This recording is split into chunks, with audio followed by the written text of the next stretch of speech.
नमस्कार, मैं मयंक कुरबान, आप सभी का स्वागत है 5 पीएम विद मयंक कुरबान में। होलिस्टिक टॉक शो है ये और यहाँ हम बात करते हैं अलग-अलग चीज़ों के बारे में, जो आपकी हेल्थ से जुड़ी हुई है, जो आपके स्वास्थ्य के तो आज इसी तरीके के एक सेशन में हम बात करने वाले हैं मेंटल और spiritual health. Basically holistic health में जब तक आप physically, mentally, emotionally, socially, morally, spiritually और फाइनेंशियली हेल्दी नहीं तब तक आप पूरी तरीके से हेल्दी नहीं होते हैं और कहीं न कहीं ये सारे कंपोनेंट्स मिलके आपको हेल्दी बनाते हैं। तो इन्हीं सब चीज़ों को ध्यान में रखते हुए अभी तक हमने कई सारे सेशन में फिजिकली हेल्थ पे बात की, मेंटल हेल्थ पे बात की है। तो आज जो है मेंटल और स्पिरिचुअल, मोरल हेल्थ पे आपकी बात होगी। आज मेरे साथ जुड़ेंगे doctor A Joshi ji sir, नमस्कार। स्वागत है आपका। नमस्कार। नमस्कार सर, स्वागत है। बहुत बस बहुत ज़रूरी हो गया है आज के समय में मेंटल हेल्थ को, इमोशनल हेल्थ को ठीक रखना, साइकोलॉजिकल हेल्थ को ठीक रखना। तो आज इसी टॉपिक पे बात करते हैं। आज हम सब लोग इस पे डिस्कशन करेंगे, जानेंगे कि क्या किया जाए जिससे हमारी मेंटल हेल्थ ठीक रहे, हम अपने आप को ठीक रख पाएँ। सबसे पहले समझते हैं मेंटल हेल्थ को, फिर इस पे आगे बढ़ेंगे। जी, तो सबसे पहले तो हमको ये देखना है कि जो संसार की बात क्यों करें, हम अपने आस-पास की बात करें। 3% 3% लोग ऐसे हैं जो अ, पूरे हेल्दी हैं। 10% लोग ऐसे हैं जो बीमार हैं। बाकी के लोग हैं अपने आप को बीमार मानते ही नहीं। तो ये लोग कहीं न कहीं मेंटल स्पिरिचुअल हेल्थ के तो हमको यह सबसे पहले ये जानना पड़ेगा कि स्वास्थ्य क्या है या हम बीमार क्यों पड़ते हैं। तो यहाँ हम सबको पता है कि हमको भोजन कब करना चाहिए, कितना करना चाहिए, क्या खाना चाहिए, है ना? हम बिना भूखे खाते हैं, सबसे पहले कुछ गलतियों में। हम बेमेल भोजन करते हैं। बेमेल भोजन मतलब जिसका कोई बैड कॉम्बिनेशन है वो हम करते हैं। हम पूरा पानी नहीं पीते या पानी कम पीते हैं। हम श्रम मतलब हमारा जो फिजिकल वर्क है, विश्राम और डाइट में हमारा बैलेंसिंग नहीं है। खुली हवा, धूप का आनंद नहीं उठाते, ये हमारे बीमारी के कुछ कारण हैं। ठीक ढंग से स्नान नहीं करते, सिर्फ पानी कुल्हड़ने से स्नान नहीं होता है, स्नान करने का भी एक तरीका है। अब मेंटल हेल्थ की यदि अपन बात करें तो व्यर्थ की चिंताएं और गलत विचारों के कारण प्रसन्न नहीं रहना, है ना? इसका एक छोटा सा उदाहरण मैं बताता हूँ कि अभी घर में छिपकली घुस गई। छिपकली आई तो मिसेज ने उसको भगाया, भगाने में वो कहीं फंस गई। मुझे इतना दुख हुआ, इसकी जगह फंसी उसको निकाल नहीं सकता था। तो मैं पूरी रात बेचैन रहा और मुझे लगा कि आज मैंने एक छिपकली की हत्या कर दी। कल अगले दिन से सुबह मैंने ब्रेकफास्ट ढंग से नहीं किया, दोपहर का खाना ढंग से नहीं खाया और जब 2-3 बजे बाद जाके देखा तो छिपकली वहां से निकल चुकी थी, है ना? हम लोग खामखा दुखी होते हैं, हमको ये लगता है कि ऐसा हुआ होगा, पर होता क्या है वो यथार्थ में हमको मालूम नहीं होता। तो कई बार गलत विचार के कारण अपने आप को प्रसन्न होने से रोक देते हैं। फिर शारीरिक अंगों तथा मस्तिष्क हम ठीक से प्रयोग नहीं करते। यहाँ जो हमारे बॉडी के इतनी एनर्जी थी, हम अपने जो हमारा हार्ट है, ये हमारा जो लीवर है, उसका हम बहुत कम यूज करते हैं, मस्तिष्क का भी बहुत कम यूज करते हैं। हमको ये सोचना पड़ेगा कि संसार में खाने पीने की गलतियां, अशुभ चिंतन, मानसिक तनाव, आहार विकार के कारण हम बीमार हो रहे हैं, है ना? यदि बीमार व्यक्ति अपना आहार सुधार ले, चिंतन सुधार ले, है ना, तो उसको दवाई खाने की आवश्यकता नहीं पड़ेगी, है ना? तो स्वस्थ जीवन जीने के लिए सही आचार विचार और सही भोजन ये बहुत जरूरी है ना? इसके लिए हमको सबसे बड़ी शुरुआत करना चाहिए खाने पीने में। तो ईश्वर ने जो प्रकृति में हमको जो दिया है, मौसम के अनुसार फल दिया है, मौसम के अनुसार प्लस हमारे बॉडी के स्ट्रक्चर के अनुसार यदि हम देखें, जैसे मस्तिष्क की बात करूं मैं, तो मस्तिष्क के लिए अखरोट, मस्तिष्क की बनावट अखरोट जैसी है, तो मस्तिष्क के लिए सबसे बढ़िया है अखरोट खाना। पेट का शेप गोलाकार है तो इसके लिए पपीता, आंखों के लिए बादाम, लंग्स के लिए अंगूर, आंतों के लिए लौकी या ककड़ी, किडनी के लिए वो आते हैं ना कौन से एक जो लोग इधर अपने कश्मीर वगैरह में बहुत खाते हैं, कौन से वो बोलते हैं जो इसका किडनी जैसा होता है शेप, राजमा। जो राजमा राजमा है ना, दस्त, कब्ज वगैरह के लिए बेलफल, डायबिटीज हो, जोड़ों का दर्द हो, अंकुरित अनाज, सर्दी जुकाम हो, नींबू संतरा मौसम्बी। पर हम क्या करते हैं, जैसे सर्दी हो रही तो हम नींबू खाना बंद कर देते, जो दवा है उसको। और इसके साथ साथ नियमित यदि व्यायाम वगैरह हम करते हैं, हम 100% अपना मेंटल स्पिरिचुअल हेल्थ दोनों को बना सकते हैं। तो ये हमारी हेल्थ के रोग के कारण। जी जी मैं बिल्कुल। और कहीं न कहीं मेंटल हेल्थ अगर ठीक रहेगी तो फिजिकल हेल्थ भी ठीक रहेगी, क्योंकि मानसिक विचारों का स्वास्थ्य पर बहुत ज़्यादा प्रभाव पड़ता है। अगर हम जी बिल्कुल बिल्कुल। अपने आप को मेंटली ठीक रखें, अपने विचारों को ठीक रखें, क्योंकि जहाँ देखते हैं लोगों को चिंता से, स्ट्रेस से ब्लड प्रेशर हो जाएगा, हार्ट डिसीज़ हो जाती है, डायबिटीज़ हो जाती है, इंसोम्निया, नींद नहीं आती है। कहीं न कहीं ज़्यादा सोचने की वजह से, चिंता करने की वजह से। ऐसे ही अगर कोई डर बैठ जाए अंदर तो एंग्ज़ायटी हो जाएगी। आपको मतलब हम्म कम उम्र में बाल सफ़ेद होना, टेंशन होना, ये सब चीज़ें हो जाएँगी। ठीक है? तो इसी तरीके से जो लोग ज़्यादा गुस्सा करते हैं, उनको भी ये बीपी, पेट में दिक्कत है, गैस, एसिडिटी, अल्सर टाइप की चीज़ें हो जाती हैं। और यहाँ तक कि है कि जो लोग ज़्यादा लालच करते हैं, उनको भी कॉन्स्टिपेशन टाइप की चीज़ें, पेट से रिलेटेड प्रॉब्लम हो जाती है। वैसे ही जो लोग डिप्रेस्ड हैं, उनको भी कॉन्स्टिपेशन हो जाएगा। तो कहीं न कहीं मेंटल हेल्थ बहुत ज़्यादा ज़रूरी हो जाती है हमारी फिजिकल हेल्थ के लिए। और जैसे डायबिटीज़ है, वो साइकोसोमेटिक डिसीज़ है। साइको मतलब दिमाग से हम्म, जुड़ी हुई, सोमेटिक मतलब शरीर से जुड़ी हुई। तो वो दोनों जी चीज़ें हैं। तो इसीलिए है कि कहीं न कहीं हमारी मेंटल हेल्थ बहुत ज़रूरी है। इसके लिए एक एग्ज़ाम्पल आता है, जैसे कहीं आप शुगर चेक कराने गए, तो वहाँ पे आपकी शुगर गलती से ज़्यादा आ गई। तो आपके दिमाग में बैठ गया कि मेरे को शुगर हो गई है, और वो ना होते हुए भी शुगर हो गई आपको, और आप बार-बार सोचे जा रहे हो, तो एक दिन वो हो जाएगी, फिर आपको दवाइयाँ खानी पड़ेगी। तो कई बार ना होते हुए बीमारियाँ ज़्यादा लोग बना लेते हैं। और हमारे साथ अभी नेपाल से आचार्य महेंद्र नंदानी जुड़ गए हैं। स्वागत है आचार्य जी आपका। और आपसे हम काफ़ी विनम्र निवेदन कर रहे हैं कई दिन से, कि जब से ये सेशन स्टार्ट हुआ है, आप 5 से 6 में समय नहीं दिए हैं, तो किसी दिन जुड़िए। चलिए इस पर और ज़्यादा जानते हैं और ज़्यादा समझते हैं कि मन की स्वच्छता कैसे ज़रूरी है, क्योंकि विचार तो आ रहे हैं और विचारों को रोक पाना बहुत मुश्किल काम है। तो हम मन को कैसे स्वच्छ करें, कि जिससे मन को स्वच्छ करेंगे तो हमारा शरीर स्वच्छ करेगा, हमारी फिजिकल हेल्थ पे भी फ़र्क पड़ेगा।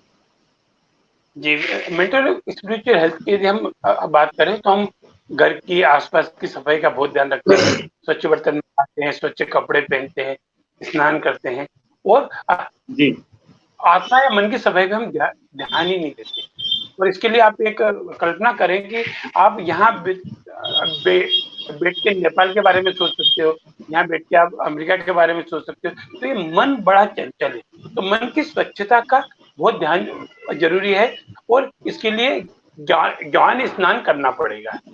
एक स्नान ये भी होता है कि हम अच्छा साहित्य पढ़ के, जो हमारे आदर्श, जिनको भी हम आदर्श मानते हैं, जो भी हमारी होली बुक है, जिस धर्म में हम पैदा हुए हैं, उनकी किताबें पढ़ के हम उसको आत्मसात करके केवल पढ़ लेने से नहीं होगा, आत्मसात करके भी हम जीवन में बहुत सारा फायदा ले सकते हैं।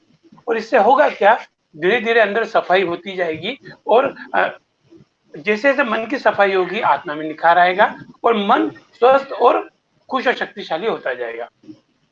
इसके लिए हमको क्या करना है, ज्ञान का सानिध्य लेना पड़ेगा, दरवाजा खुला रखना पड़ेगा अच्छी किताबों के लिए, है ना, अच्छे वीडियो सुनने के लिए, है ना। और आजकल तो फेसबुक व्हाट्सएप पे इतने पॉजिटिव हमको चीजें मिल गई है कि हमको ये ध्यान रखना है कि दलदल कितना भी बड़ा हो, परमात्मा की जो शक्तिशाली जो वो आती है रेस, ये इसको सुखा देती है। और एक समय हमारा, भले कितनी लंबी वो रात, उजाला आता है। और हमेशा ध्यान रखना, जितनी गहरी काली रात होगी, उतना उजाला और अच्छा आता है। तो हमको क्या करना है, तो इसके लिए नकारात्मक जो सोच है, उस पर लगाम लगाना है, उसको रोकना नहीं है। एक यहाँ छोटा सा किस्सा मुझे याद आ रहा है कि एक आदमी संत के पास गया और संत को बोला कि आचार्य श्री, मेरे को अमीर होने का मंत्र दे दो, सफल होने का। संत ने कहा ऐसा कोई मंत्र नहीं होता, नहीं आपको देना पड़ेगा। तो एक काम करना, पूर्णिमा के दिन आना, तो मैं आपको बता दूंगा। अब पूर्णिमा में 15 दिन थे, तुमने उसको टाल दिया। जनरली आप देखा ना, आप किसी से बात करते हो कि मैं भी कहीं बिजी हूँ, बाद में बात करता हूँ, तो उनको मालूम है कि इसके बाद हमको वो होना ही, गायब होना ही है। तो वो जिज्ञासु था, वो पहुंच गया पूर्णिमा के दिन सुबह सुबह, महाराज की चरण छुए, बोले महाराज मेरे को मंत्र दो। बोले बेटा कोई मंत्र नहीं, आपको मंत्र देना पड़ेगा। तो महाराज ने कहा लिख ले मंत्र, उल जुल फुल, इसको 3 बार बोलना है। बोले बस, जाने लगा। बोले इसको समझ तो ले, कब बोलना है? हाँ ठीक है। तो बोले रात को 12 बजे स्नान ध्यान करके आज की रात इस मंत्र को केवल 3 बार बोलना है। हाँ, पर एक ध्यान रखना है, बंदर को बोलते समय, मंत्र को बोलते समय बंदर का ध्यान मत करना। अगर बंदर का ध्यान किया तो मंत्र निष्फल हो जाएगा। ठीक है, उसने कभी बंदर के बारे में सोचा ही नहीं। नकारात्मक सोच की बात बता रहा हूँ। वो 12 बजने में 1 मिनट की देर से स्नान करके अच्छा खुशबू वगैरह लगा के बैठा, जिसे आंख बंद करी मंत्र बोलने के लिए, उसके एक बंदर आया, उस बंदर को भगाने में कई बंदर आ गए और उसका मंत्र निष्फल हो गया। तो हमको सबसे पहले क्या करना पड़ेगा, मन में लगाम देना पड़ेगा। जो विचार आ रहा है आने दें, जो आ रहा है उसे जाने। हमें सकारात्मक सोच को बढ़ाना है। तो हमको क्या करना है, हमें जब भी मन में कोई नकारात्मक विचार आए या दुर्भावना आए, तो दुर्भावना भी आ सकती है, तो उसे अपनी जो आपका ज्ञान है उस कसौटी पे उतारे, थोड़े धैर्य के साथ समय बिताए, एकदम एक्साइटेड में होकर उसका परिणाम नहीं देना है, और पूरी तरह सकारात्मक सोच के साथ काम करें। तो इससे होगा क्या, आपके मन में आने वाले जो विचार है, व्यर्थ नकारात्मक संकल्प, ये इस पर पाबंदी लगेगी और ये दोबारा प्रवेश नहीं। यदि हम किसी कोई भी भगा देते हैं तो वो दोबारा आने में सोचेंगे। जब कभी भी हमारे मन में नकारात्मकपूर्ण या दुर्भावनापूर्ण विचार आए तो ज्ञान की कसौटी में उतारा, थोड़ा उसको समय दिया, सकारात्मक सोच के साथ काम किया, धीरे धीरे आत्मा हमारी शुद्ध हो जाएगी, सात्विक हो जाएगी, आनंददायी हो जाएगी और सुखदायी हो जाएगी। तो ये आज हमारा विषय है ना, मेंटल और स्पिरिचुअल। और सद्गुणों की जो सुगंध होगी ये हर किसी के को सुगंधित करेगी, है ना। आपके आसपास वाले व्यक्ति भी आपसे प्रभावित होंगे, आपसे मिलने को। और परमात्मा जो है, शिव परमात्मा मतलब जिसके हम बने हैं, वो ईश्वर हो सकता है, अल्लाह हो सकता है, वाहिगुरु हो सकता है। ये उन नकारात्मक शक्तियों को हमारे मन में प्रवेश नहीं होने देगी। तो हमको क्या करना है, नकारात्मक सोच के ऊपर लगाम लगाना है। ठीक है, फिर हमें सफाई करना है ना। सफाई क्या है, हमेशा अच्छा सोचना, जैसा व्यवहार आप चाहते हो वैसा व्यवहार करना है, वो व्यवहार नहीं करना है जो आप नहीं चाहते हो, क्योंकि यहाँ बोलने और काटने का सिद्धांत काम करता है। हमेशा अपने को वो सोचना है जो हम लोगों के लिए विचार करते हैं। और ज्ञान हमारा जो वो है, ज्ञान को है, विजडम, उसका जब आपका त्रिनेत्र खुल जाएगा तो आपको मन में शांति मिलेगी। मन में शांति मिलेगी तो आपको भोजन भी अच्छा लगेगा, लोग भी अच्छे लगेंगे, विचार भी अच्छे आएंगे और मन की मलिनता दूर हो जाएगी। और हमेशा ध्यान रखना, अगर हमारा मन शुद्ध है, इसका एक छोटा सा एग्जाम्पल मैं दे रहा हूँ। अगर किसी का आपको फोन आता है, किसी का फोन आता है, तो सबसे पहले आप काम क्या करते हैं, उस फोन पे नंबर देखते हैं किसका फोन है। और जैसे ही उसको फोन पे आया कि डॉक्टर मयंक का फोन है, तो आपकी एक कलीग खिल गई और आपने फोन पे बात की। अब मयंक जी को नहीं मालूम कि आप खुश हो रहे हो, अब मयंक जी के अंदर आपके मन में सद्भावना, और यार आज तो जोशी से बात करके मजा आ गया। हमने उसमें फोन देखा, जो हम उससे बहुत चिढ़ होती है हमको, उसका नंबर देख के हमको आगे यार आज फिर फोन लगा दिया, हमने कट कर दिया या उठा लिया, वो भाव पढ़ लेगा। हमको क्या करना है, सबसे पहले जब भी किसी का दरवाजा खोलो, फोन उठाओ या किसी से बात करो, सबसे पहले ये कर लो, फिर दरवाजा खोलो, तो आपके अंदर वो भाव आने लगेंगे। मुस्कुराना एक कला है, और मुस्कुरा के मिलोगे ना, तो हमेशा ध्यान रखना, किसी के मन में कोई दुर्भावना नहीं होती। वो दुर्भावना एक समय का फेर होता है, वो समय है ना। हो सकता है वो गलत हो सकता है मैं गलत हूँ, और यदि आपने उसको ढील दे दी तो आप एक आश्चर्य होगा, समय के हिसाब से डाइल्यूट हो जाएगा। हमको मन की चिकित्सा पे, मन की स्वच्छता का ध्यान देना पड़ेगा, और मन की स्वच्छता पे ध्यान दे दिया तो तन सुंदर हो ही गया हमारा। जी बिल्कुल बिल्कुल, और ये जी बहुत महेंद्र। ज़रूरी है मन की स्वच्छता पे ध्यान रखना, क्योंकि जैसे विचार आपके मन में आएँगे, वैसे ही दुनिया होने लगेगी। आप जैसे चीज़ें सोचते हैं, वैसी चीज़ों को आप अट्रैक्ट करते हैं, वैसी चीज़ों के बारे में आप सोचते हैं। तो इस पे भी हम अभी बात करेंगे कि कैसे हम मेंटल पीस को पाएँ। मेंटल पीस अगर होगी, पॉजिटिव थिंकिंग होगी, तभी आप उन सब चीज़ों को पा पाएँगे, जिन सब चीज़ों को आप पाना चाहते हैं, जो चीज़ें आपको चाहिए। और यहाँ क्योंकि हम हेल्थ को अच्छी रखना चाहते हैं, तो उसी उसी उसमें बात करेंगे कि हेल्थ को अच्छी रखने के लिए हम मेंटल पीस कैसे पाएँ? क्योंकि मेंटल पीस रहेगी तो आप फैसले अच्छे करेंगे, आप बात अच्छी करेंगे, आप प्रेज़ेंट अच्छे होंगे। तो मेंटल पीस पाने के लिए सबसे ज़रूरी चीज़ क्या है? मेंटल पीस पाने के लिए सबसे पहले जरूरी है कि आप अपेक्षाओं की उपेक्षा करें। आप शांति के लिए अपेक्षाओं की उपेक्षा करें। क्या मतलब है ना? उपेक्षाओं के लिए शब्द नहीं होते हैं, यह मौन संवाद चाहती है। हम हमेशा लोगों की अपेक्षा करते हैं। जीवन को खूबसूरती से जीने के लिए इससे दूर रहना बहुत जरूरी है। हम क्या करते हैं, बहुत ज्यादा अपेक्षाएं लगा लेते हैं, और अपेक्षा भी दुख का कारण होती है। अपेक्षा होनी चाहिए, पर बहुत ज्यादा अपेक्षा, शेक्सपियर का क्या कहना है, शेक्सपियर बहुत बड़े है ना विचार वो हैं, उनका ये बोलना है कि अधिकतर लोगों के दिल में दर्द जो है वो रिश्ते खराब होने का कारण दूसरों से उनकी उपेक्षा ही है ना। तो और हमेशा ध्यान रखना, परिवर्तन संसार का नियम है, इसलिए हमें सभी को किसी न किसी से अपेक्षा नहीं रखनी चाहिए। जो इंसान जैसा पहले था, आज ही हमारे लिए वैसा ही होगा, ये जरूरी नहीं है। समय के हिसाब से देश बदलता है, परिस्थिति बदलती है, वातावरण बदलता है। जैसे डॉक्टर मयंक मेरे बहुत अच्छे मित्र हैं, तो उन्होंने मुझे फोन किया, उनकी अपेक्षा मेरे से थी, पर मेरा भी उनके दिल में बहुत था, पर मैं किस परिस्थिति में हूँ उनको नहीं पता।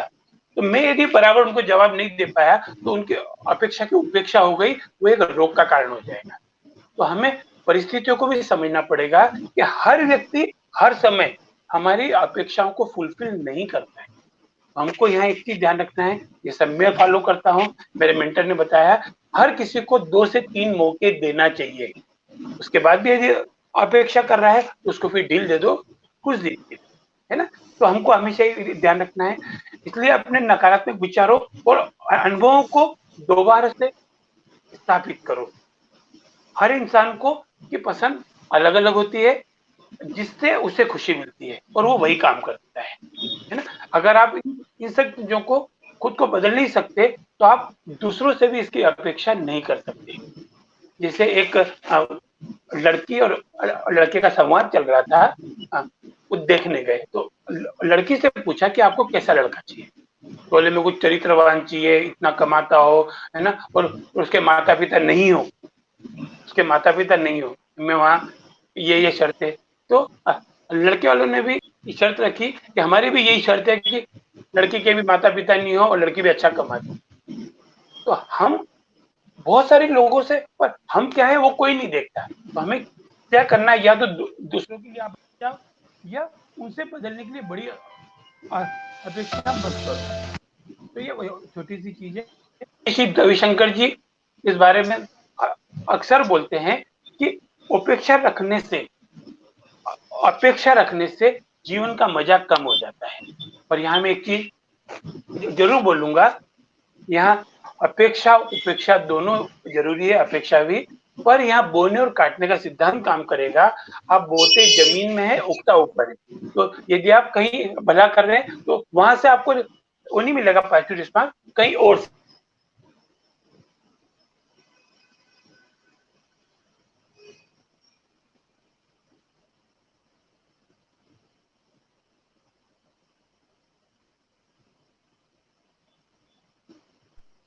जी मयंक जी। बिल्कुल, और जैसा आपने कहा बोने और काटने का सिद्धांत, वो भी यहाँ काम करेगा, और पॉजिटिव थिंकिंग भी काम करेगी कि आप कैसे अपने उपेक्षा, जो अपेक्षा है उनकी उपेक्षा। यहाँ पे मैं एक चीज़ जी और जोड़ना चाहूँगा आपकी बात के साथ कि जो हमारी एक्सपेक्टेशन है, उम्मीदें अगर टूटती हैं, तो लोग ज़्यादा दुखी होते हैं। और देखिए नज़रिया भी आपको पॉजिटिव रखना पड़ता है। कई बार चीज़ें वैसी नहीं होती जैसी आपको चाहिए। कई बार आपने 5-5, 10-10 साल किसी चीज़ पे काम किया और वो अचानक से आपके हाथ से छूट जाती है, अचानक से टूट जाती है, अचानक से वो लोग जिनके साथ आप कइयों सालों से काम कर रहे होते हैं और वो आपको धोखा दे देते हैं, वो बदल जाते हैं, ऐसी चीज़ें भी होती हैं।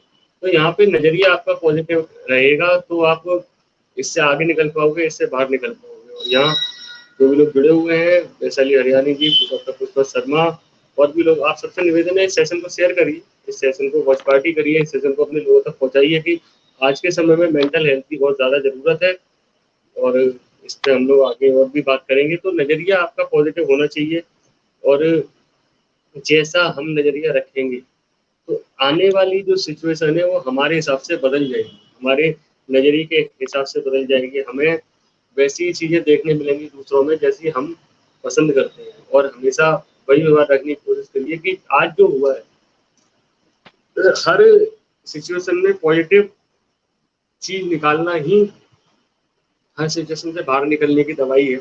आप जी, ऐसा मत सोचिए कि आप थोड़ा पॉज़िटिव हैं, ज़्यादा पॉज़िटिव है, कम पॉज़िटिव है कि मैं यहाँ तक पॉज़िटिव हूँ लेकिन इससे ज़्यादा नहीं हूँ।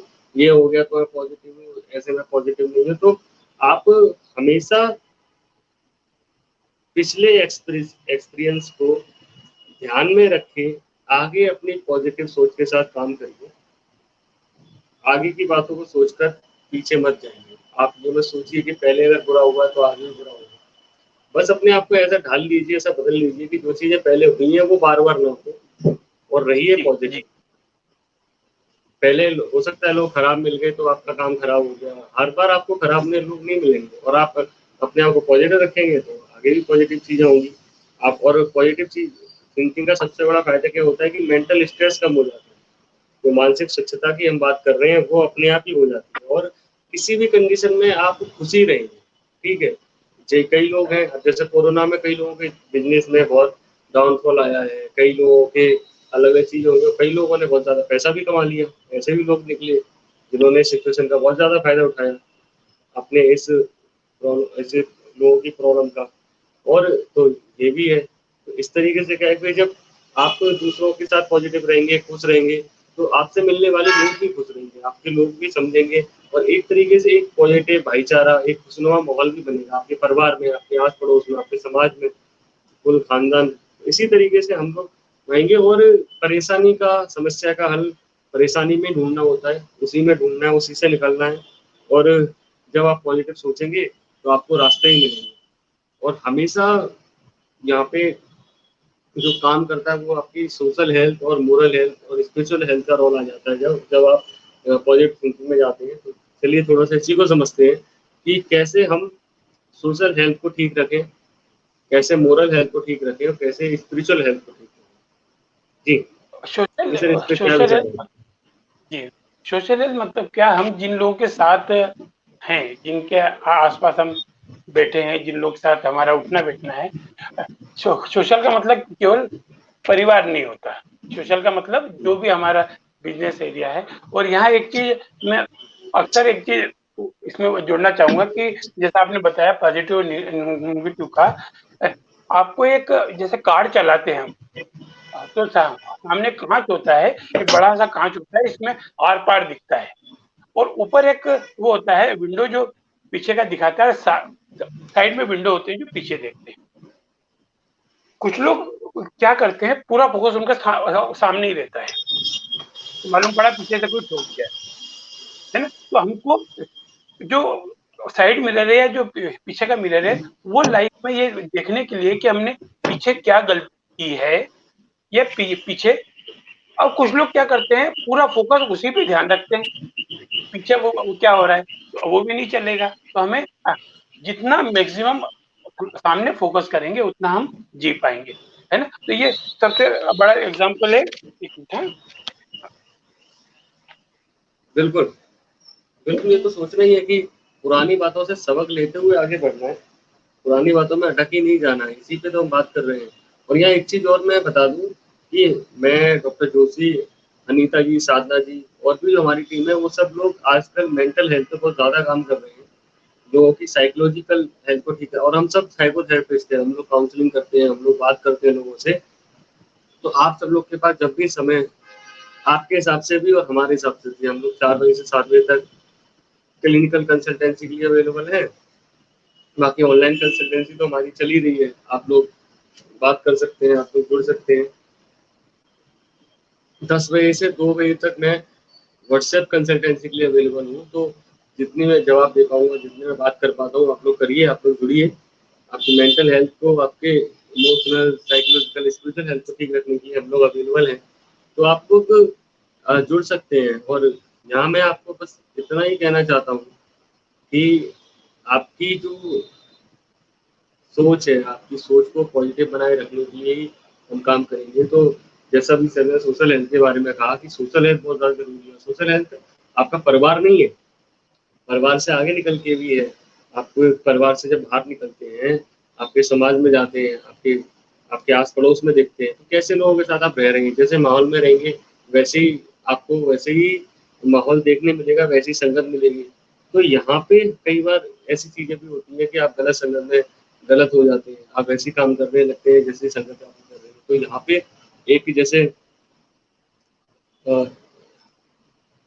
अ, रहीम जी का एक दोहा है कि अ, जो रहीम उत्तम प्रकृति का करी सकत कुसंग, चंदन विष व्यापत नहीं लिपटे रहत भुजंग। मतलब अगर आप मेंटली ठीक है, आपकी मोरल हेल्थ ठीक है, यहाँ मोरल हेल्थ का रोल आएगा, हम बताएँगे इसमें भी, तो आपके ऊपर किसी भी प्रकार की संगति का कोई असर नहीं पड़ेगा और आप उनको ठीक करने का काम कर देंगे, आप उनको भी ठीक कर देंगे, जो जो लोग आपके आस-पास आ रहे हैं। क्योंकि चंदन जो का जो पेड़ होता है बहुत ठंडा होता है और उसपे जो नाग होते हैं, साँप होते हैं, वो सब चिपके रहते हैं, लेकिन चंदन में कभी विष नहीं आता उनका। चंदन हमेशा स्वस्थ रहता है, वैसे ही रहेगा, तो चंदन पे कोई फ़र्क नहीं पड़ता। तो यहाँ पे आपकी सोशल हेल्थ का काम आता है कि आपकी संगति, आपकी सोशल हेल्थ कैसी होगी। तो यहाँ आप खुद ही अगर ठीक होके चुनेंगे, आप अपने दोस्तों को चुनने में, आपका आस-पड़ोस चुनने में अगर ध्यान रखेंगे, तो आपकी सोशल हेल्थ पे फ़र्क नहीं आएगा। लेकिन अगर आपकी मोरल हेल्थ, आपका संस्कार, आपके परिवार से मिलने वाले विचार आपके ठीक है, तो आप उस सोशल सर्कल को भी बदल देंगे, आप उनको भी अच्छा करने का काम करेंगे। जी सर, हम बात कर रहे थे सोशल मोरल हेल्थ पे, तो उसी हाँ, में तो जो आपके क्या विचार हैं? हाँ, सोशल हेल्थ में अभी क्या लाइट चला गया था तो नेट कट हो गया था। हाँ, वही मैं ये वही बहुत बात कर अच्छा रहा था कि है। देखिए कि सोशल हेल्थ कई बार क्या होता है कि हम अपना सोशल सर्कल या जहाँ हम रह रहे हैं, वो चुनने में हम असमर्थ हो जाते हैं। और यहाँ मैंने रहीम के दोहे का भी एक वर्णन है कि जो रहीम उत्तम प्रकृति का कभी सगत कुसंग और चंदन विष व्यापत नहीं लिपटे रहत भुजंग। कि अगर आप ठीक है, उत्तम प्रकृति है तो कुसंग जो गलत संगति भी है वो आपका कुछ नहीं बिगाड़ पाएगी। जैसे चंदन के पेड़ पे साँप लिपटे रहते हैं, क्योंकि चंदन का पेड़ वो ठंडा होता है, साँपों को ठंडक चाहिए। लेकिन चंदन में कभी भी विष नहीं आता है। चंदन हमेशा स्वस्थ रहेगा, चंदन में कोई दिक्कत नहीं आएगी। उसी तरीके से अगर आप अपने विचारों को उत्तम कर लेंगे, विचारों को पॉजिटिव कर लेंगे, नेगेटिव साइड पे जाएँगे ही नहीं, तो कितने भी नेगेटिव लोग आपके पास आ जाएँ, कितने भी गलत सोशल सर्किल हो जाए, आपको ठीक रखेंगे। और मोरल हेल्थ यहाँ पे बहुत ज़रूरी है, जो हमारे विचार हैं, चीज़ों के प्रति हमारा नज़रिया, समाज के प्रति, देश के प्रति, जीवन जीने के प्रति हमारा क्या नज़रिया है, हम कैसा सोचते हैं, किससे हमें कैसे विचारों से हमें खुशी मिलती है। ऐसे विचार जो जो दूसरों को नुकसान पहुँचाए बिना हमें अगर खुशी देते हैं, तो वहाँ पे भी बहुत सारी चीज़ों का फ़र्क पड़ेगा। तो इसी में आपसे जानेंगे कि आपके क्या अनुभव है इस पे? आपके क्या विचार हैं? नहीं, जैसा आपने जो एग्जांपल दिया, जो चंदन और विषधर सांप, सर्प भी विषधर, क्योंकि उनको भी एक पॉजिटिव एनर्जी की जरूरत है। तो हुँ, चंदन हम चंदन बन सकते हैं, उसके लिए हमको बहुत मेहनत करना पड़ेगी। पर जो चंदन जहाँ पे मिलते हैं, मलियागिरी जो है ना, मलियागिरी में चंदन खूब मिलता है, पर वहाँ की जो हुँ, भिल्ली है वो उसको जला के खाना बनाती है, तो वो कदर नहीं करेंगे। क्योंकि उनके यहाँ ये हमेशा ध्यान रखना है, आप कितना भी चंदन बन जाओ, आप किसके साथ जुड़े हो, वो जुड़ना बहुत इंपॉर्टेंट है ना। तो हमको सामाजिक सदविचार रखना है। सामाजिक सदविचार के लिए क्या करना है, कोई भी आचार्य, सिद्ध पुरुष, वृद्धजन, गुरुजन, अतिथि का सम्मान करें, है ना। अतिथि गुरुजन मतलब जिनसे हमने शिक्षा ली है। सभी प्राणियों में आत्मीयता रखें और भयभीत जनों को आश्वस्त रखें, जो हमारे अंडर काम करते हैं। तो ये रामायण भरी पड़ी है। रामायण में राम भगवान ने जितने भी उनके आसक्त थे, उनके नीचे निर्भर थे, उनने सबको सपोर्ट किया, है ना। ये हमको ध्यान रखना है। तो ये हमको सामाजिक सदाचार में ये करना है। क्या नहीं करना है? दुखद व्यवहार ना करें। दुखद व्यवहार से मेरा मतलब है जाने अनजाने किसी का दिल न दुखाएं, अव्यवहारिक न बने और कलह न करें। कलह का मतलब बिना कारण दुर्गति में पड़े लोगों की रक्षा करें।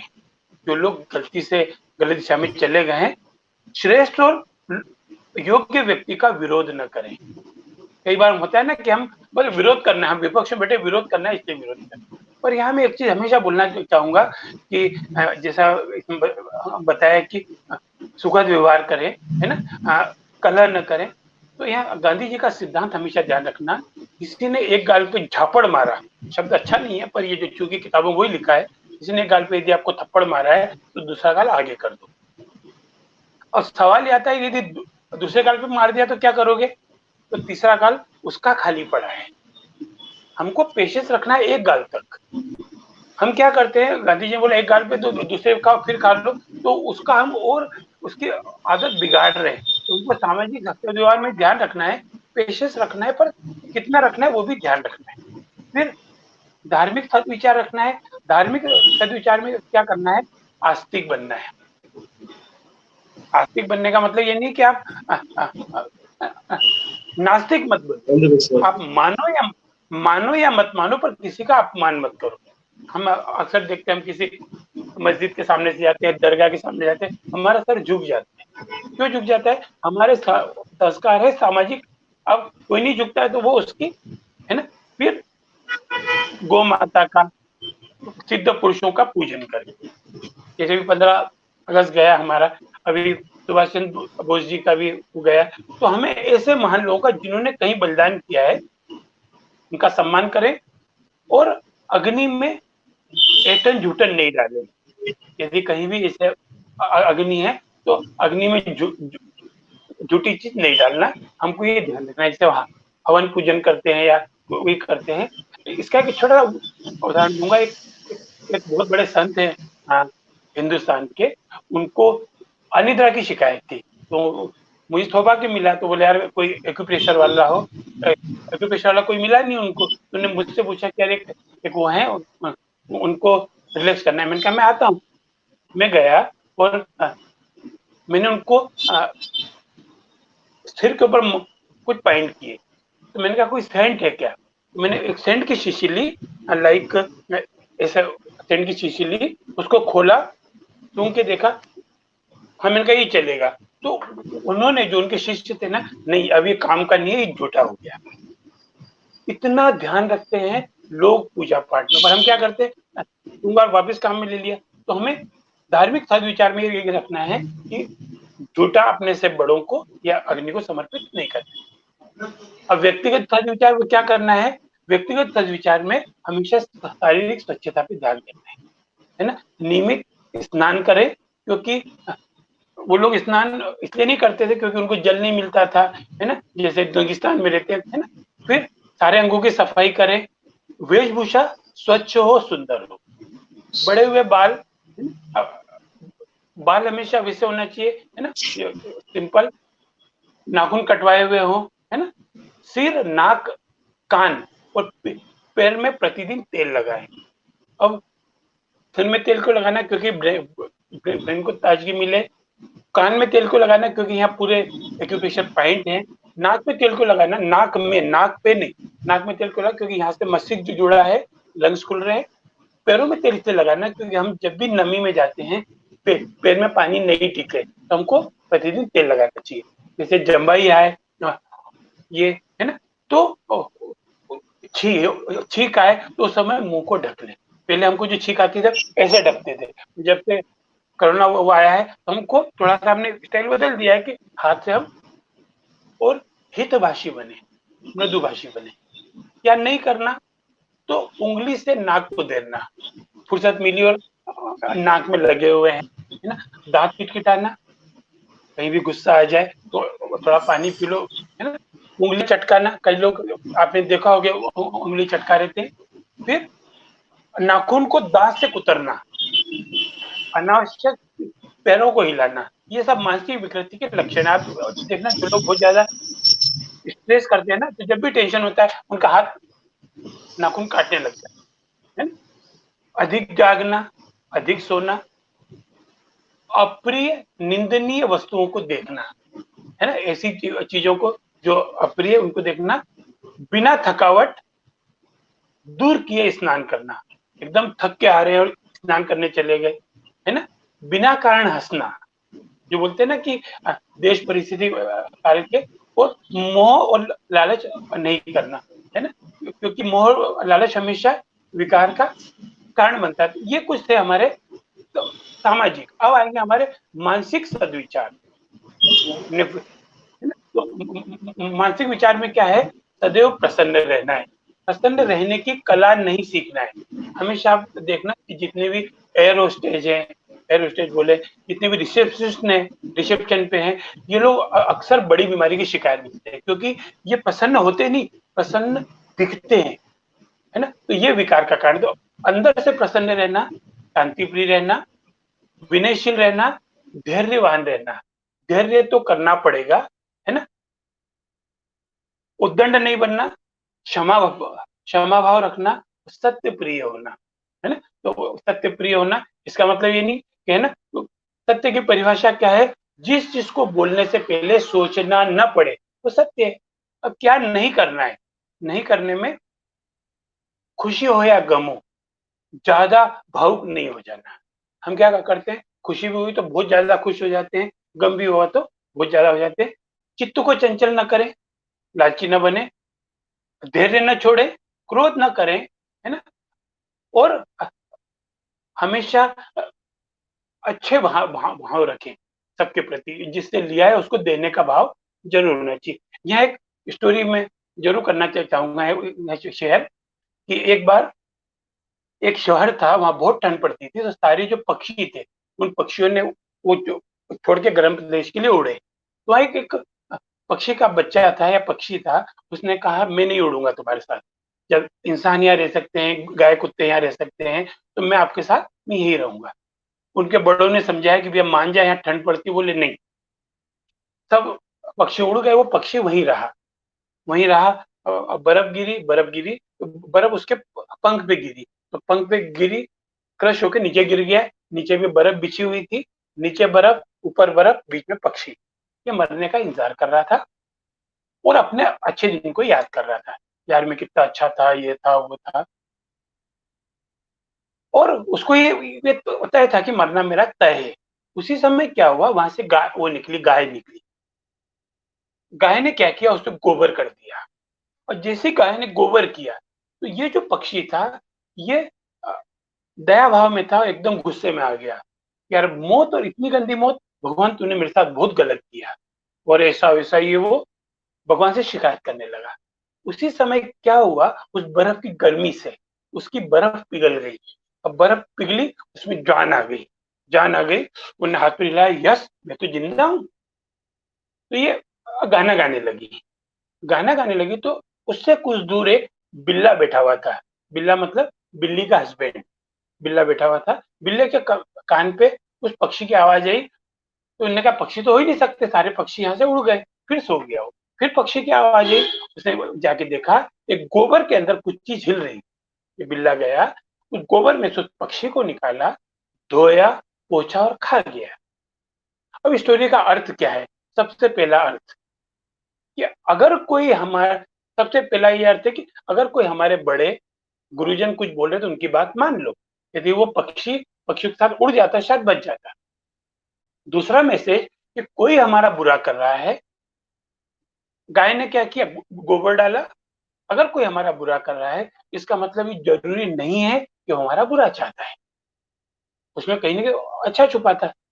तीसरा मैसेज, अगर कोई हमारा भला कर रहा है, बिल्ले ने क्या किया, उसको दलदल में से निकाला, धोया, पूछा और खा गया। अगर कोई हमारा भला कर रहा है, इसका मतलब जरूरी नहीं कि हमारा भला चाहता है। चौथा और आखिरी मैसेज स्टोरी का, कि सुख हो या दुख हो, गाने मत गाओ। वो पक्षी यदि वहां से खुश होकर गाने नहीं गाता तो बच जाता, तो हमें हमेशा ये ध्यान रखना है, मानसिक सदविचार में ये स्टोरी बहुत काम करेगी। कि कोई हमारा बुरा कर रहा है, इसका मतलब जरूरी नहीं कि बुरा चाहता है, कोई हमारा भला कर रहा है, जरूरी नहीं कि हमारा भला चाहता है। तो हमें कहीं ना कहीं अपने माइंड का यूज करना पड़ेगा। अब यहाँ एक विचार और आता है, वो आता है कार्य संबंधी सदविचार। अब ये कार्य संबंधी सदविचार क्या है? कि मन पर नियंत्रण रखें, कार्य करते समय प्रकृति के नियमों का पालन करें और समय के पंक्चुअल रहें। अभी जब मैं फेसबुक लाइव देख रहा था, क्योंकि मैं भी विद्यार्थी हूँ, तो एक भाई अपने एस्ट्रोलॉजी, उनका ज्योतिष में बहुत अच्छा नाम था, सबसे पहले आके बोला sorry I am 2 minute late, 2 minute late. क्यों? क्योंकि उनको उसकी जरूरत है, पर हम क्या करते हैं, लेट हो गए तो हो गए, उसमें क्या कोई वेट कर रहा है। तो हमें कार्य संबंधी सदविचार रखना है, तो सबसे पहले पंक्चुअलिटी रखना पड़ेगी। पंक्चुअलिटी अपने जबान से, समय से, व्यवहार से, और प्रकृति के नियमों का पालन करना है ना। क्या नहीं करना है? मन जो है वो ये बहुत बड़ा चंचल है, तो मन को फ्री मत छोड़ दो, क्योंकि मन मरवाता भी है, मन पिटवाता भी है। तो मन के साथ दिल और दिमाग दोनों लगाओ, है ना। बिना सोचे समझे कार्य न करें, फालतू का समय बर्बाद न करें, क्योंकि हमेशा समय वो टिकता नहीं है ना। सफलता पर अधिक प्रसन्नता या असफलता पर अति दुख कभी न करें। वो स्टोरी बताई मैंने कि सुख है तो गाने मत गाओ, दुख है तो गाने मत गाओ। सुख भी आया है चला जाएगा, दुख भी आया है तो चला जाएगा, है ना। और क्रोध और हर्ष के इसमें कोई भी कार्य न करें, है ना। कभी मान लो क्रोध आ जाता है तो उस समय कार्य को टाल दो, या उसके वशीभूत होकर कोई भी एक्शन नहीं लेना है, क्योंकि एक्शन के तुरंत रिएक्शन होता है और नुकसान कर देते हैं। तो हमें ये थोड़े से सद्विचार रखना है। फिर यहाँ कुछ वेग होते हैं, वेग मतलब धारणीय और अधारणीय वेग, उनको हमको, है ना, समझना पड़ेगा। धारणीय वेग क्या है? जिसको धारण करना अर्थात तो रोकना चाहिए, उसको धारणीय वेग कहते हैं, है ना। जैसे, है ना, अपने बल से अधिक कार्य करना। जैसे मान लो कोई चीज उठाने की स्थिति, आप 50 किलो उठा सकते हैं तो आप 55 उठा लो यार। और 50 की कैपेसिटी 70 उठाओगे तो बीमार, तो साहस मत दिखाओ, जितनी योग्य, है ना, उससे अधिक। मानसिक वेग, मानसिक वेग में हमेशा ध्यान रखना है लोभ, शोक, भय, क्रोध, अहंकार, निर्जलता, है ना, बिल्कुल निर्लज हो गए वो भी नहीं करना, ईर्ष्या, दूसरों का धन लेने की इच्छा, ये मानसिक वेग हमको रोकना पड़ेगा। वाणी का वेग, अत्यधिक कठोर वचन, चुगली करना, झूठ बोलना, असमय बोलना, जहां जितना जरूरी है। और बोलने में तो मैं अक्सर यही बोलता हूँ, अब जब भी किसी से बात कर रहे हो, किसी की के बारे में बात कर रहे हो, तो उसके सामने बोलने की हिम्मत हो तो वो बात हमको करना है, तभी आमने सामने आ जाए। पहले के समय में ऐसा बोलते थे कि भगवान देख रहा है, पर आजकल भगवान नहीं देख रहा है, आजकल हर चीज रिकॉर्ड हो रही है। जिससे मैं आपसे बात कर रहा हूँ, ये रिकॉर्डिंग पता नहीं कहाँ कहाँ जाएगी। आप मेरे को मोबाइल पे बात करते हो, मोबाइल में भी रिकॉर्ड हो जाता है, सीसीटीवी कैमरे लगे हुए हैं। तो हमको हमेशा ध्यान रखना है, बोलते समय, किसी के बारे में भी बात करते समय थोड़ा सा संयमित होके, और उसके सामने बोलने की हिम्मत हो वैसा बोलना चाहिए। फिर जो एक वेग है वह है शारीरिक वेग, दूसरों को तकलीफ देना, चोरी करना, हिंसा करना, ये हमको नहीं करना है। तो इससे फायदा होगा क्या? इससे एक फायदा होगा, बहुत बड़ा फायदा, कि मन, कर्म, वचन हमारे शुद्ध हो जाएंगे। हाँ, कुछ शुरू में कुछ नुकसान हो सकता है, क्योंकि प्राइस तो चुकाना पड़ेगी, या तो पहले चुका दो या बाद में चुकाना पड़ेगा, पर इसका रिजल्ट बहुत अच्छे हैं। फिर कुछ होते हैं अधारणीय वेग, वो वेग है कि जिन वेगों को रोकना नहीं चाहिए, है ना, उन्हें धारण नहीं करना। कि कौन से हैं? मल, मल मतलब फ्रेश होने की हालत आई है, तो यहाँ एक नेचुरोपैथी का एक बहुत अच्छा कोटेशन है कि जाऊं कि नहीं जाऊं, तुरंत जाओ, और खाऊं कि ना खाऊं, कभी मत खाओ। तो हमको मल नहीं रोकना है, मूत्र नहीं रोकना है, क्योंकि जितने भी स्टोन संबंधी रोग हैं या दूसरे जो है, ये मूत्र रोग। फिर अपान वायु, है ना, जो गैसेस वो होती है पास, उसको नहीं रोकना है। डकार को नहीं रोकना है ना, उसका इलाज करना है। बार बार डकार आती है, इसका एसिडिटी बढ़ रही है, छींक को नहीं रोकना, जम्बाई को नहीं रोकना, पर देश परिस्थिति काल हमको ये चीजें रोकना पड़ेगी, है ना। उल्टी को नहीं रोकना, जैसे उल्टी हुई हम उल्टी की दवा ले लिए। आंसू को नहीं रोकना, ये सुख हो या दुख हो, ये रोकने पे विकार लाते हैं। थूक को नहीं रोकना, थूकना नहीं बार बार। कुछ लोग क्या करते हैं, अपनी एनर्जी को थूक थूक के एनर्जी को लॉस करते हैं। भूख को नहीं रोकना, प्यास को नहीं रोकना, नींद को नहीं रोकना। फिर अगर परिश्रम के कारण श्वसन बढ़ गया है, तो हमें ब्रीदिंग बढ़ गई है, तो उसको भी एकदम रोकने की कोशिश नहीं करना है ना। आप अकेले मत सोचो, क्योंकि यहाँ सब मिलके हैं कि निराशा और असफलता या क्या करूं की स्थिति में अकेले मत सोचो।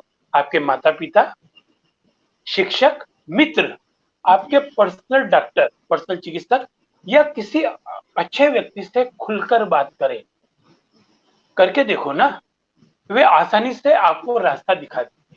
कई बार हम क्या करते हैं, अपना बोझ, कोई मान लो यदि मेरी कैपेसिटी 50 किलो की और मैं 70 किलो उठाना है, तो मैं 2 दोस्तों को बुला लूँ ना, 2 दोस्तों को बुला के मेरे को तो 15 किलो वजन नहीं हुआ, हमें थोड़ा सा इस चीज का ध्यान रखना पड़ेगा। तो ये हमें थोड़ा सा सामाजिक समाज के ऊपर फोकस करना पड़ेगा, और सामाजिक स्वास्थ्य सुधर गया तो आगे फायदे ही फायदे। जी मयंक जी। बिल्कुल सर, ये बहुत ज़रूरी है, सामाजिक स्वास्थ्य हमारा यहाँ ठीक हो जाएगा। तो अब इसमें काफ़ी सारी बातें हैं जहाँ पे हमें मेंटालिटी रखनी है, स्वास्थ्य ठीक रखना है, स्ट्रेस को कैसे दूर करना है, खुश कैसे रहना है, पॉजिटिव थिंकिंग कैसे बदलनी है। इन सब पे हम इस सेशन के अगले पार्ट में कल बात करेंगे।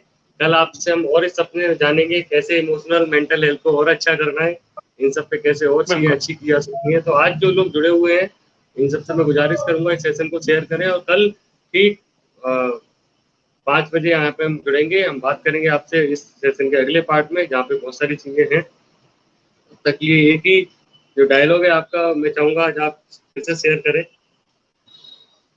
परमात्मा का सबसे कौन सा डायलॉग? कि मैं ईश्वर की सबसे सुंदर संतान हूँ। और हाँ, वो डायलॉग सुनाने के पहले मैं एक 4 लाइन सुनाना चाहूंगा, है ना। बिल्कुल बिल्कुल। वो यहाँ इस सेशन में वो काम आती है कि ईश्वर जो भी करता है अच्छा ही करता है, मानव तू परिवर्तन से काहे को डरता है। सुख दुख आते ही रहते सबके जीवन में, जैसे पतझड़ और बहारे दोनों गुलशन में। आता है तूफान कभी तो कभी उतरता है, मानव तू परिवर्तन से काहे को डरता है। कितनी लंबी रात हो फिर भी दिन तो आएगा। कमल जो खिलता है ना, वो दिन उगने पे खिलता है, उसके लिए लिखा है कितनी लंबी रात हो फिर भी दिन तो आएगा, जल में कमल खिलेगा फिर से वो मुस्काएगा। देता है जो कष्ट वही कष्टों को हरता है, मानव तो परिवर्तन से काहे को डरता है। फिर क्या करना क्या है ना, जो हमने आज बात किया है, वो ही दाना फलता है जो खाक में मिलता है। खाक मतलब मिट्टी। वो ही दाना फलता है जो खाक में मिलता है, तहे राह के कांटे वो ही मंजिल पाता है। भट्टी में पड़ कर के सोना और निखरता है, मानव तो परिवर्तन से काहे को डरता है। ईश्वर जो भी करता है अच्छा ही करता है। हमेशा भगवान से यही प्रे करो, हे ईश्वर, हे परमेश्वर, सबको खूब यश, कीर्ति, आनंद, धन धान्य, सुख और अच्छे स्वास्थ्य से भरपूर करें। शुरुआत मुझसे करें, क्योंकि मैं ईश्वर की सबसे सुंदर संतान हूँ। मैं स्वस्थ हूँ, प्रसन्न हूँ, स्वस्थ हूँ, प्रसन्न हूँ। हरि नमस्कार। धन्यवाद। ग्रेट।